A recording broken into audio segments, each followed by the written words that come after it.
Comfortable sari पाहिजे, मस्त अशी कम्फर्टेबल असणारी अशी बघा. यात्रा चालू आहेत आता, खूप गावच्या यात्रा चालू. गावातल्या यात्रेसाठी पाहुणे मंडळी भरपूर येतात, त्यांना देण्या घेण्यासाठी पण साड्या लागतात. बघा बजेट फ्रेंडली अशी साडी आणलीये, छान अशी ही साडी येणार आहे. त्याच्यात 4-5 डिझाईन्स आहेत आणि असं पाऊच पॅकिंग मध्ये येणार आहे.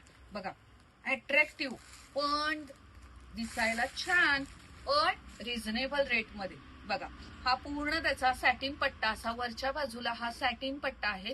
पॅटर्नचं नावच सॅटिन पट्टा आहे आणि खाली पण सॅटिन पट्टा आहे. छान असा हा पीस आहे बघा. हा पूर्ण असा त्याचा पदर येणार आहे. पदराच्या बाजूला खाली जी बॉर्डर येणार आहे ऑल ओव्हर येणार आहे. खूप छान अशी साडी बघा. ओपन करून सगळी दाखवते. वाव. आणि छान असा त्याचा हा ब्लाउज पीस, त्यात डिझाईन सुद्धा आहे आणि मी कॅप्शन मध्ये देते त्याची प्राइस सुद्धा. बल्क मध्ये पाहिजे असलं तरी तुम्ही घेऊ शकता. नेसवण्यासाठी पण अतिशय छान अशा साड्या आहेत. तर नक्की केडी मोळ्याला फॉलो करा, पुसेगाव, आणि नक्की शॉपला सुद्धा व्हिजिट करा. चला मग कलर्स बघूया.